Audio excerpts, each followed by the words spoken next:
Love story at engagement ni Maha Salvador at Rambo Nunez. Love is definitely lovelier and sweeter the second time around, lalo na kung ang ex na binalikan ay makakatuluyan at makakasama ng panghabang buhay. Iyan nga ang nangyari sa relasyon ng aktres na si Maha Salvador at model turned businessman na si Rambo Nunez. Binigyan nila pareho ng ikalawang pagkakataon ang kanilang pag-iibigan, kaya hindi nagtagal ay nalaman nilang para talaga sila sa isa't isa. Masayang ibinahagi ni Rambo at Maha ang kanilang engagement noong Easter Sunday sa kani-kanilang mga social media pages. Makikita sa mukha ni Maha ang kagalakan nang maisuot na sa kanyang daliri ang heart-shaped diamond engagement ring mula kay Rambo na kasintahan niya sa loob ng mahigit 3 taon.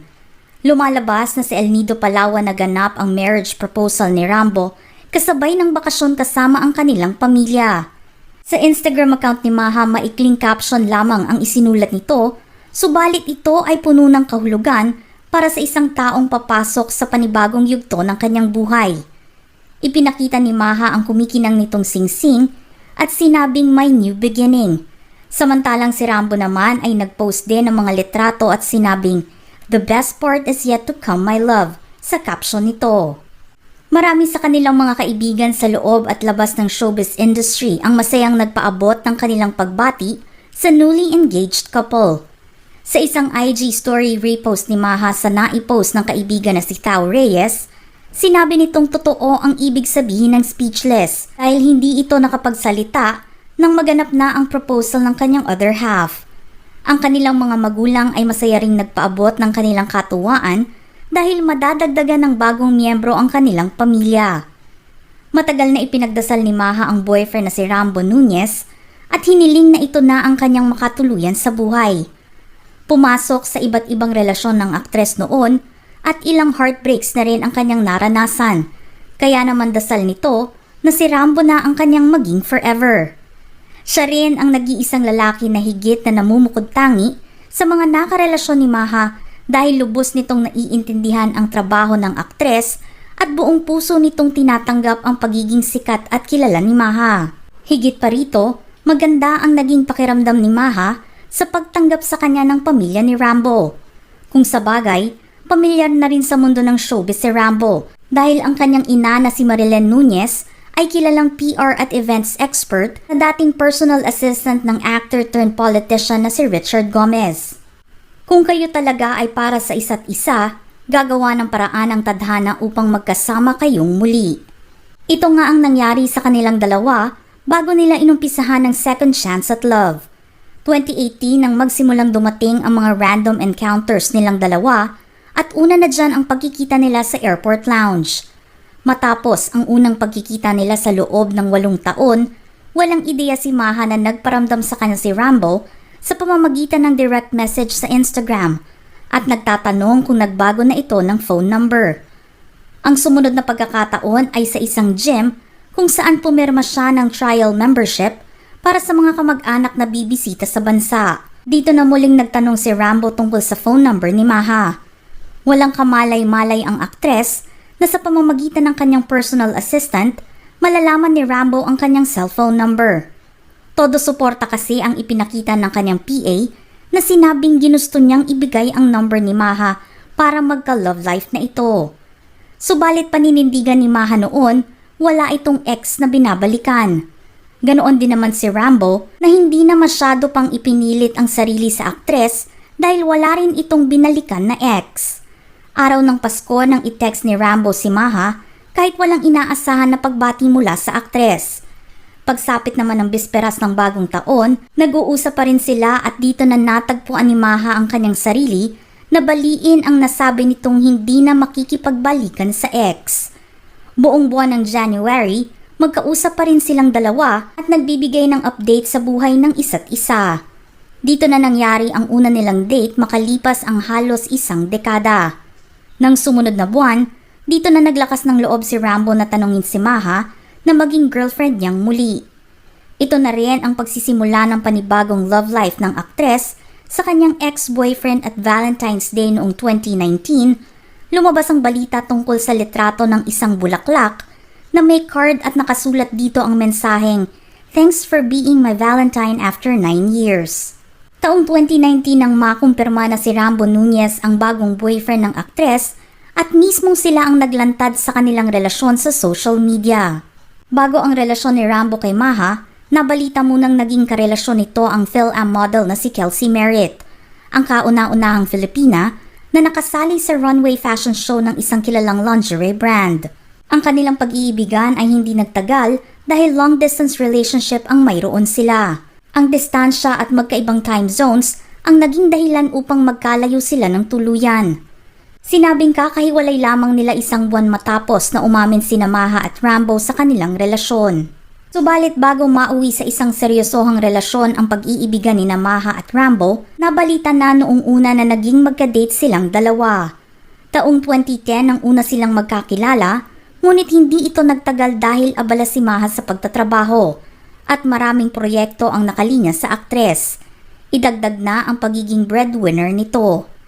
Si Rambo naman ay naging abala sa pagsisimula ng maraming pakikipagsapalaran sa negosyo. Kaya naman tinuldukan na lamang nila ang kanilang relasyon noon.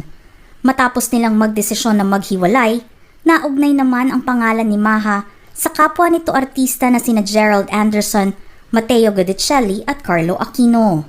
Sa tulong ng vlog ni Maha, mas nakilala ng publiko ang lalaking muling nagpangiti at nagpatibok sa puso ng aktres. Ginawa nila ang sumikat na boyfriend tag kung saan malalaman kung gaano kakilala ng isang lalaki ang kanyang girlfriend. Kaya naman dito na nalaman ng mga fans na sa unang pagkakataon na nakita ni Rambo si Maha, naakit na ito kaagad sa aktres. Nangyari iyon nang magkita silang dalawa sa isang concert ni Sarah Geronimo. Inamin ni Rambo na mas lalo siyang nahulog sa aktres sa mga oras na sila'y magkasama noong gabing iyon. Dahil dito, natuto si Rambo na malaman kung ano ang nararamdaman ni Maha sa pamamagitan lamang ng pagtingin sa kanyang mga mata. Ang mga magkasintahan ay may kanya-kanyang paraan ng pag-unawa sa isa't isa, maging sa pamamagitan ng mga kilos. Ngunit para kina Rambo at Maha, ang pagtingin sa kanilang mga mata ay isang paraan para malaman nila ang totoong nararamdaman ng kapareha. Lumipas man ang 9 na taon, hindi pa rin nalilimutan ni Rambo kung ano ang paboritong restaurant ni Maha. Inamin niya na kapag sumasagi ito sa kanyang isipan, naiisip nito ang kanilang mga memories together. Naaalala rin ni Rambo ang unang iniregalo nito kay Maha at sinabing isang desktop computer ang ibinigay nito sa aktres na sa kasamaang palad ay naibenta noong panahong maghiwalay sila.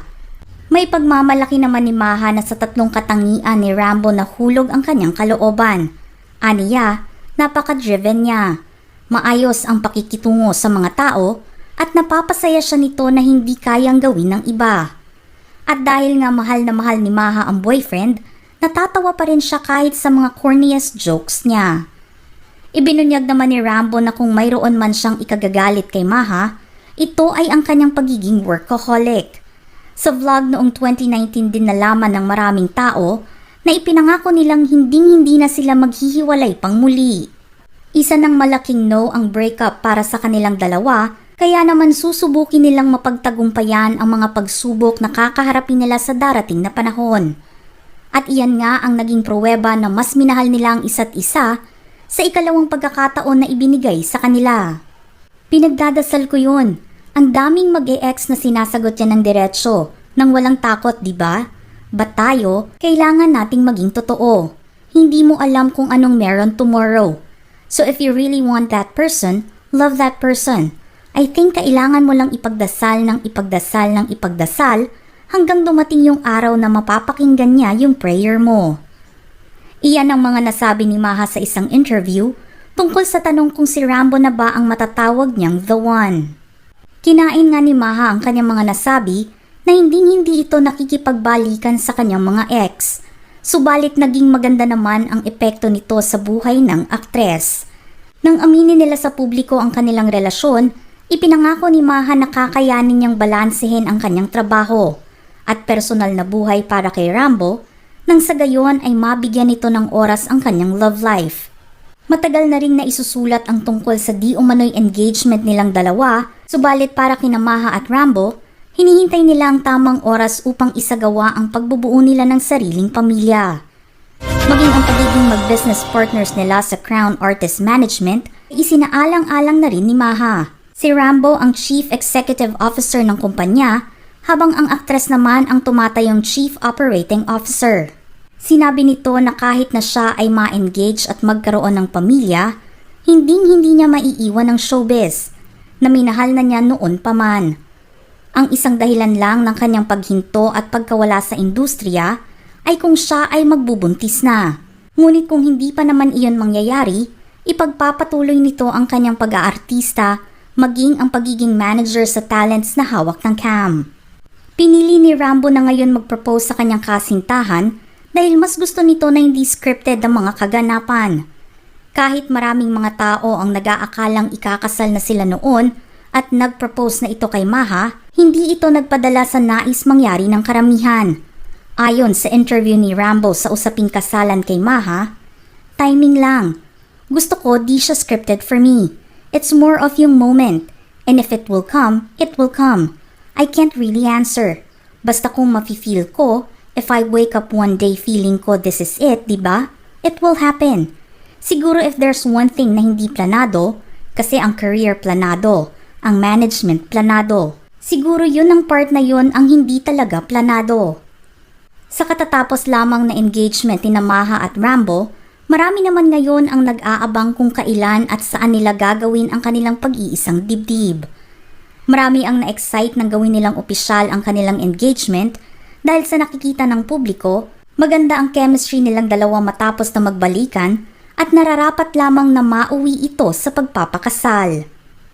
And that's it mga ka-showbiz peeps, anong masasabi ninyo sa ating kwento ngayon? Type in your thoughts in the comment section below.